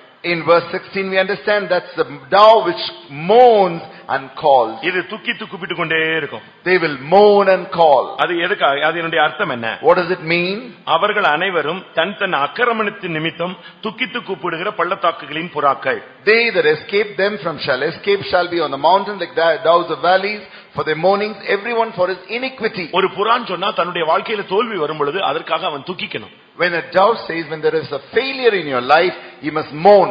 வேதம் என்ன சொல்லுகிறது? What does the scripture say? தேவனுக்கு ஏற்ற துக்கம் பின்பு மனஸ்தாபப்பட இடங்கூடாமல் அது மனம் திரும்புதலுக்கு ஏற்றதாய் இருக்கிறது. The mourn towards the grief towards the Lord, which will not make you hinder, rather it will give you the repentance. ஒரு சிலருக்குலாம் நல்ல அடி விழுது, ஆனாலும் அவங்களுக்கு மனஸ்தாபம் மனம் திரும்புதலே வர்றதில்லை. Some people get heavy punishments and beatings, but still they don't get the repentance at all. உலகத்துல தான் வாலாட்டுறான் பார்த்தா சபைக்குள்ளேயும் கொஞ்சம் வாலாட்டுறான். They also shake the legs and the wings and the tails in the earth, and also they shake the tails in the church. சபைக்குள்ளேயே ஏலியின் பிள்ளைகளாக மாறும்படியாக ஒரு சிலர் எத்தனிக்கிறீர்கள். There are some people try to become the children of Eli in the church. சபையில வந்து போறவங்கள்ட்டே நீங்க தவறான விதத்துல பேசி பழகி அப்படிப்பட்ட ஒரு உறவை ஏற்படுத்திக் கொள்ள விரும்புகிறீர்கள். You want to talk with the false ideas and then create a wrong relationship with the people in the church. இந்த சர்வீஸ் தான் உனக்கு கடைசி time. This is the last time and the last warning in the church. உன்னுடைய வாழ்வில் உள்ள தோல்விகளுக்காக நீ துக்கித்து கூப்பிடுகிற ஒரு புறாவாய் மாறினால், நீ பலகனி துவாரத்துக்கு பரப்பாய், மனஸ்தாபப்படாமல் போனால் நீ காற்றினால் அடியுண்டு ஓடுகிற கொஞ்ச நாளிலே இந்த சபையை விட்டு வெளியே தள்ளப்படுகிற ஒரு புறாவாய் மாறுவாய். For all the failures in your life, if you start mourning like a dove of mourning and call upon the Lord, you will become a dove flying towards the holes of heaven.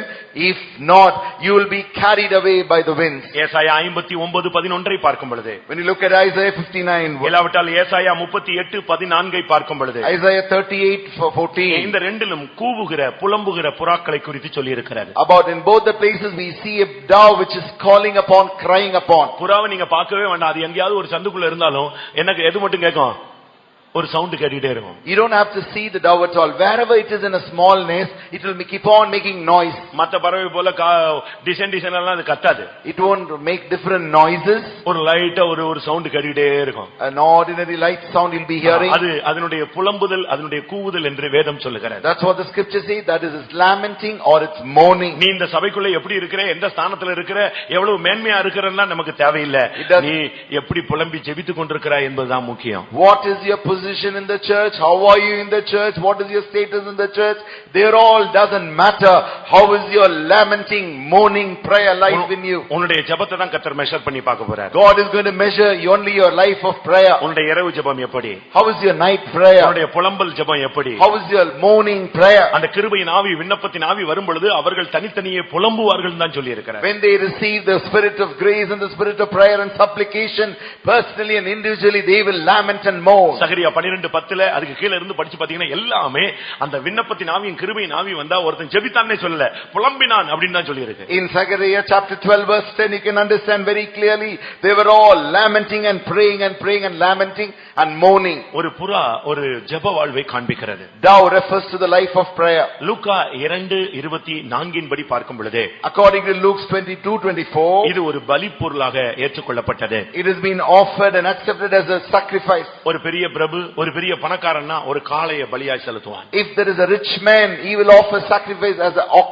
ஒரு middle class people சொன்னா அவன் ஒரு ஆட்டை பலியாக செலுத்துவான். And middle class person will offer a goat or a sheep as sacrifice. ஒன்றுமில்லாதவன், வறுமையில, தரித்திரத்துல, ரொம்ப ஏழ்மை நிலையில, லோ கிளாஸா இருக்கிறவன் 2 புறா குஞ்சாவது செலுத்துவான்.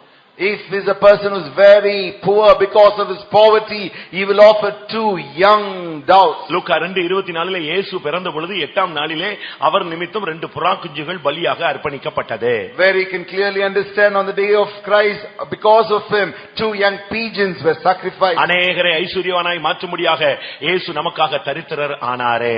Jesus, in order to make all the others rich, he made himself so poor. அதனுடைய சரியான அர்த்தம் என்ன? What is the right meaning? இந்த மார்க்கத்தில் வந்து நீ பலகனி துவாரங்களுக்கு பறந்து போக வேண்டுமானால் இந்த மார்க்கத்தில் பானபலியாக உன்னை பலியாக அர்ப்பணிக்க வேண்டும். If you come into this denomination and fly to the holes of the heavenly windows, here after coming into this denomination, you must offer yourself as a drink offering. சின்ன பிள்ளைகளுக்கு பலியின் சிந்தையை உண்டு பண்ணி கொடுங்கள். Even from these little children, bring up with a mind of sacrifice. Abraham தன்னுடைய குமாரனாகிய ஈசாக்குக்கு பலியின் சிந்தையை உருவாக்கி கொடுத்தான். Abraham created for his son Isaac the thought, the mind of sacrifice. தேவன் தன்னுடைய குமாரன், ஒரே பேரான குமாரனுக்கு பலியின் சிந்தையை ஏற்படுத்தி கொடுத்தார். God gave his only begotten son the mind of sacrifice. இயேசுவுக்காக நிற்கிற ஒரு வாழ்வை உங்களுடைய பிள்ளைகளுக்கு நீங்கள் பயிற்சிவியுங்கள். அப்படியானால் நீங்கள் மாத்திரமல்ல, உங்கள் பிள்ளைகளும் அந்த பலகனி துவாரங்களுக்கு பறக்கிற புறாக்களாய் மாறுவார்கள். Train your children also to have the mind of sacrifice for Jesus. If so, not only you, your children also will fly to the holes of the heavenly windows. எல்லாவற்றுக்கும் மேலாக, above all, புறாக்களை போல, மத்தேயு 10:16 படி புறாவை போல கபடற்றவர்களாய் இருங்கள். According to Matthew 10:16, like dog, be guileless. வார்த்தையில் கபடு இருக்க கூடாது. You should not have guile in your word. இன்னொரு விதத்துல கசப்பு, பிச்சு உனக்குள்ள இருக்க You கூடாது. should not have any kind of bitterness in you. கிறிஸ்துவுக்குள்ள வந்த பின்பு, சபைக்குள்ள வந்த பின்பு பொய், புரட்டு, வார்த்தை ஜாலங்கள், மாயாஜாலம்லாம் இங்க நீங்க பண்ணவே கூடாது. After coming into Christ, after coming into church, you should not speak words of vanity, lies, etc. இயேசு சொல்கிறார், கபடற்றவர்களாய் இருங்கள். Jesus said, be of no guile. ஒரு வெளியரங்கமான வாழ்க்கை வாழுங்கள். Lead a life openly. இரட்டை வாழ்க்கை வாழ வேண்டாம். Don't play a double life. பிரியமானவர்களே, இந்த புறாக்களை போல மாறின இந்த வாழ்வு உள்ளவர்கள் அவர்கள் தங்களுடைய பலகணி துவாரங்களுக்கு எக்காலம் தொனிக்கும் பொழுது பறந்து செல்வார்கள். These doves, beloved, those who chain like these doves, when the voice of trumpet shall sound, they shall fly to the holes in the heavenly windows. இந்த ரெண்டு கூட்டத்தை பார்த்து தான் அவன் சொல்றான், மேகத்தை போல ஒரு கூட்டம் வருகிறது, புறாக்களை போல ஒரு கூட்டம் வருகிறது. இவர்கள் யார் அவனுக்கு தெரியவே இல்லை. Looking at this group alone, he says there is a group coming like a cloud, there is a group of doves, a group coming like a dove. Who are they? அவனுக்கே தெரியாது. He doesn't know. அதனால தான் question மார்க்ல நிப்பாட்டிட்டான் அந்த வசனத்தை. That is why he has stopped that question with a question mark. அடுத்த தீர்க்கதரிசனத்துக்கு போய்ட்டான். Next he has gone to another prophecy. அந்த வசனத்துல அப்படி தான் இருக்கு. இவர்கள் யார் क्वेश्चन மார்க். அதுக்கு பிறகு அடுத்த தீர்க்கதரிசனம். ஏன்னா அவனுக்கு தெரியாது இது இன்னும் எத்தனையோ நூற்றாண்டுகளுக்கு பின்னாக நடக்க போகிறதுன்னு அவனுக்கு அப்ப தெரியாது. இன்னும் நம்முடைய காலங்களில் நடக்க போகிற ஒரு சம்பவம். Leaving who are they, and then with a question mark he just stopped the verse because he doesn't know. He has prophesied this before so many centuries, saying that this will happen after so many centuries, but this is going to take place in our time. ஆண்டவரே, இந்த இரண்டு கூட்டத்தில் ஒரு கூட்டமாக நான் மாற விரும்புகிறேன் என்று வாஞ்சிக்கிறவர்கள் எத்தனை பேர்? How many of you desire, Lord, between these two groups I must become one among them? அப்படிப்பட்டவர்கள் கண்களை மூடுங்கள். Such people, close your eyes. முடிந்தால் முழங்கால் படியிடுங்கள். If possible, be on your knees. ஆண்டவரே, இந்த வாழ்க்கை எனக்கு தேவை. Lord, I need this life. இதிலே சொல்லப்பட்ட மேகம் நான். Lord, the cloud which referred is me. இதிலே சொல்லப்பட்ட அந்த புறா கூட்டம் நான் தான். I am the group of the dove, Lord. என்னை குறித்து உம்முடைய அநாதி தீர்மானம் இதுவாக இருக்கிறது. Lord, this is your eternal plan concerning me. நான் இன்னும் கொஞ்ச நாட்களிலே நான் என்னுடைய பலகணி துவாரத்துக்கு நான் பறந்து செல்ல வேண்டும். Within few days I must fly to that holes of that windows. நான் ஒரு தண்ணீரற்ற மேகம் போல இந்த பூமியிலே பிரச்சனைகள், போராட்டங்கள், பலவிதமான தடைகள், போராட்டங்களிலே நான் அடியுண்டு சுழற்காற்றிலே சிக்கி தவித்துக் கொண்டே இருக்க கூடாது. Lord, I should not be carried away by this wind, by this whirlwind, by the problems, and carried off winds continually. மழை இல்லாத மேகம் போல நான் இருந்து விடக் கூடாது. I should not be like a cloud without rain. ஒரு வன்கண்ணனாக, not as an evil eye, தருத்திரனாக, not as a poor simple, ஒரு தருத்திர ஆவிக்குரிய ஜீவிதத்திலே தருத்திரனாக, as a simple and a poor in spiritual life. நான் இந்த உலகத்தில் காணப்படக்கூடாது. I should not be found like that. என்னை பறந்து செல்லுகிற ஒரு மேகமாய் மாற்றும். Lord, convert me, change me like a cloud which can fly. உம்மை நோக்கி பறந்து போகிற மேகமாய் என்னை மாற்றும். Lord, change me like a cloud which fly towards you. எல்லாரும் முழங்கால் போடுங்கன்னு தான் சொன்னேன் நானு. I told you to be on your knees. இந்த கேரளால போனா இப்படி சொன்னா அவங்க முழங்கால் படிடுவோம் அப்படின்னா நீங்க முதல்ல உட்கார்ந்து பாத்தீங்களா அந்த ஸ்டைலுக்கு வருவாங்க. In Kerala, if you go and first tell them be on your knees, they'll come to the style in which you sat at first. நான் திருப்பி அவங்ககிட்ட கேட்பேன், அந்த இன்டர்பிரட்டர்ட்ட என்ன சொன்னா இவன் முழங்கால் போடுவான்னு கேட்பேன். I'll ask that Malayalam interpreter, if I will say, then only they'll all be in full knees. அவன் அதுக்கு இன்னொரு வார்த்தை யூஸ் பண்ணுவாரு. He'll use another word. அதுக்கு பிறகு எல்லாரும் உடனே ஆமா ரைட் நம்ம இவ்வளவு நேரம் புரியலன்னு அவங்களுக்கு அதை சொன்னாதான் புரியும், அவங்க முழங்கால் போடுவாங்க. After that they understood, they all be on the full knees. நீங்க எல்லாரும் இங்க தானே இருக்கீங்க. You all belong to this place.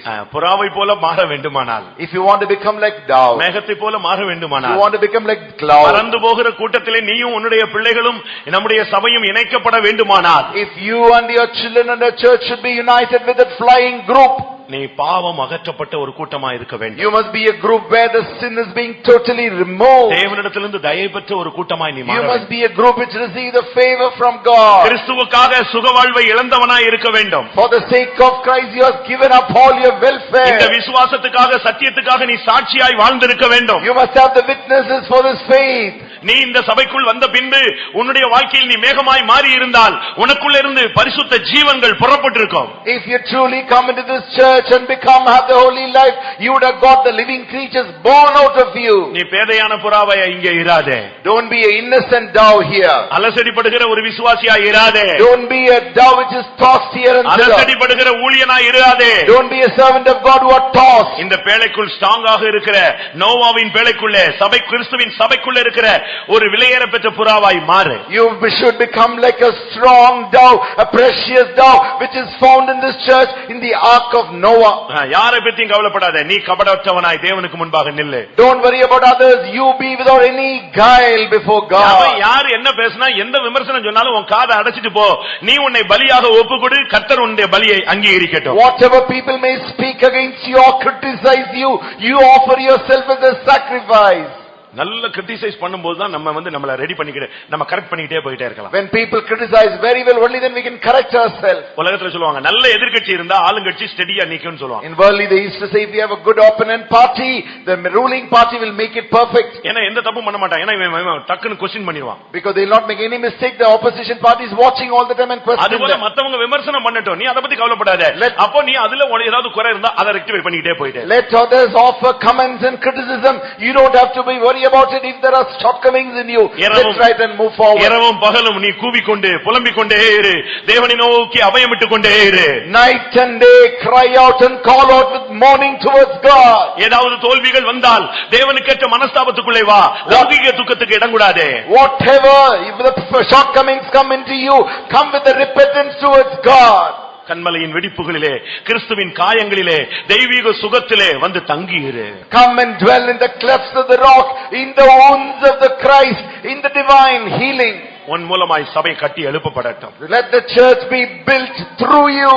கர்த்தருக்கு பயப்படுகிற பயம் உனக்குள்ளே வரட்டும். Let the fearing the Lord come into you.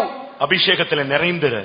Fill yourself with the anointing. ஆண்டவரே, எனக்கு புறாச்சிறகை தாரும். சூழ்நிலைகளின் மத்தியிலே நான் போய் பறந்து வந்து உம்முடைய சமூகத்திலே இளைப்பாறி இருக்க நான் வாஞ்சிக்கிறேன். Lord, give me the feathers and the wings of the dove. In the midst of my trial, let me fly, come into you and rest in you. இந்த புறாக்கள் இந்த பூமியிலே எங்கும் தங்காது.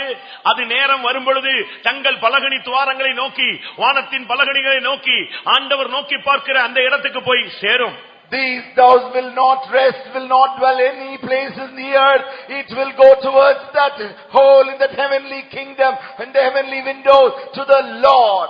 ஆண்டவரே, நான் உம்மிடத்தில் பறந்து வருகிற மேகமாக, உம்மிடத்திலே பறந்து வருகிற புறாவாய் என்னை மாற்றும் என்று வாயை திறந்து கேளுங்கள். Open your mouth and tell the Lord, Lord, change me like a cloud, change me like a dove which fly towards thee.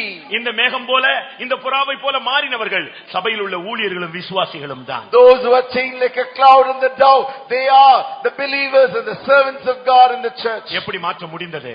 How it is possible? எப்படி மனிதர்கள் மேகமாக புறாவாய் மாறினார்கள்? How men have become cloud and doves? ஆவியாய் இருக்கிற கர்த்தராலே அந்த சாயலாக தானே மகிமையின் மேல் மகிமை அடைந்து மறுரூபம் அடைந்தார்கள். By the Spirit, Lord, by His image, they went on from glory to glory. அபிஷேகம் தான் இந்த சேஞ்சை உண்டாக்குறது. This anointing alone performs this work. ஒரு விசுவாசியை, ஒரு ஊழியனை மேகமாக புறாவாய் மாற்றுகிற அபிஷேகம் இப்பொழுது இறங்க போகிறது. Now there is anointing is going to descend to change a believer, a servant of God, like a dove. எத்தனை பேருக்கு அந்த அபிஷேகம் தேவை? How many want an anointing? கர்த்தாவே, மேகமாய் மாற்றக்கூடிய சக்தி எனக்குள்ளே வரட்டும். Lord, let the power to change me like a cloud come into me. புறாவாய் மாற்றுகிற ஒரு அபிஷேகம் எனக்குள்ளே வரட்டும். Lord, let the anointing which changes me like a dove come into me. அப்பொழுது நீர் வரும் பொழுது நான் உம்மிடத்திலே பறந்து வருவேன். When it comes into me, then I will fly to you. ஆமென். இந்த வேத வசனங்களை கேட்கும்போது என்னுடைய மறுரூபமாகாத உண்மையான தன்மையை நான் விளங்கிக் கொண்டேன். எதிலே நான் மறுரூபமாகி எப்படி மாற வேண்டும் என்பதை புரிந்து கொண்டேன். அந்த அபிஷேகத்துக்காக நான் காத்திருக்கிறேன் என்று சொல்லுகிறவர்கள் மாத்திரம் கரங்களை உயர்த்துங்கள். புறாவின் வாழ்வை கேள்விப்பட்டேன். அதில் எவ்வளவோ குறைவுகள் எனக்குள்ளே இருக்கிறது. மேகத்தை போல வாழ்கிற வாழ்க்கையை நான் அறிந்து கொண்டேன். அதிலும் இன்னும் எவ்வளவோ நான் வளர வேண்டியது இருக்கிறது. ஆண்டவரே, இந்த அனுபவத்தை எனக்குள் நான் வாஞ்சிக்கிறேன். இதை அபிஷேகம் மாத்திரமே, ஆவியாய் இருக்கிற கர்த்தரால் மாத்திரமே முடியும். அதை இந்த கூட்டத்திலேயே எனக்குள்ளே நீர் கிரியையிலே நிறைவேற்றும். எல்லாரும் வாயை திறந்து கேளுங்கள். கர்த்தருடைய ஆவி நம்மேல் அளவில்லாமல் இறங்கட்டும்.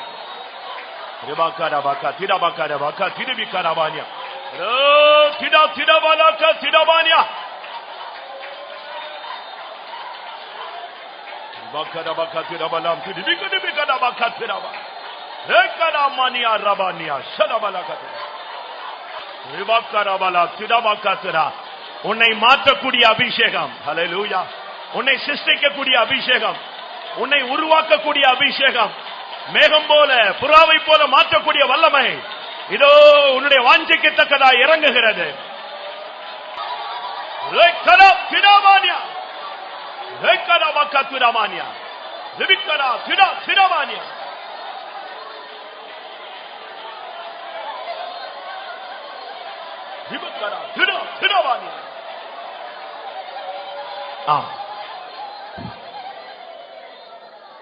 இயேசு ஞானஸ்நானம் பெற்று கரையேறும் பொழுது ஆவியானவர் புறாவின் ரூபத்தில் இறங்கினார். ஒரு பெரிய மேகம் அவர் மேல் வந்து இறங்கினது. அன்னையிலிருந்து அவருடைய பேச்சு மாறினது, அவருடைய பிரசங்கம் மாறினது, அவருடைய செயல்கள் மாறினது. 30 வயது வரை அவர் பெற்றோருக்கு கீழ்ப்படிந்திருந்தார் என்று ஷார்ட்டா முடிச்சிட்டாங்க. ஆனா என்னைக்கு அந்த மேகம் இறங்கினதோ, இன்றைக்கு அந்த புறா இறங்கினதோ, அன்றையிலிருந்து அற்புதங்கள், அடையாளங்கள், அதிசயங்கள், உலகத்தையே அசைத்தார். ஆமென். எத்தனை பேருக்கு இப்பொழுது அந்த புறா இறங்க போகிறது? எத்தனை பேரை அந்த மேகம் இப்பொழுது மூட போகிறது? இனிமேல் உன் வாழ்வு அற்புதங்கள், அடையாளங்கள், மகிமையாய் மாறும்.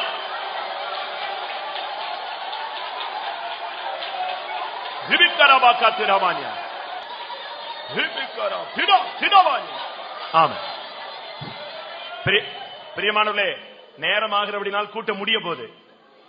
ஆனா உனக்குள்ள இந்த 2 வல்லமை இறங்க வேண்டும். அந்த ஆவியானவர் அப்படியே புறாவை போல உன்மேல வந்து இறங்க வேண்டும். அந்த தேவனுடைய மகிமையின் மேகம் உன்மேல் வந்து அமர வேண்டும். இனிமேல் நீ மேகமாய் மாறுவாய், புறாவை போல மாறுவாய். எப்பொழுது எக்காலம் தொனித்தாலும் உன்னுடைய பலகணி துவாரத்துக்கு நீ பறந்து செல்ல முடியும்.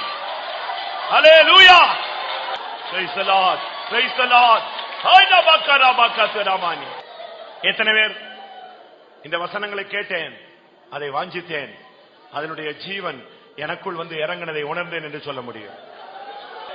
ஹல்லேலூயா. எத்தனை பேர் அதை அனுபவித்துக் கொண்டிருக்கிறீர்கள்?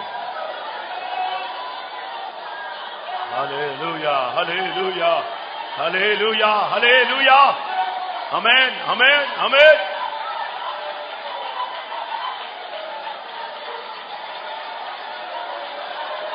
ஆமென். இயேசு வரும் பொழுது அவரோடு கூட போய் பறந்து சென்று நான் அவரை பார்த்தால் போதும் என்று எத்தனை பேர் சொல்லுகிறீர்கள்? பிரியன் வரும்போல் அவன்றே கூட பறந்து போனால் மதியனுக்கு. பிரியன் வரும்போல்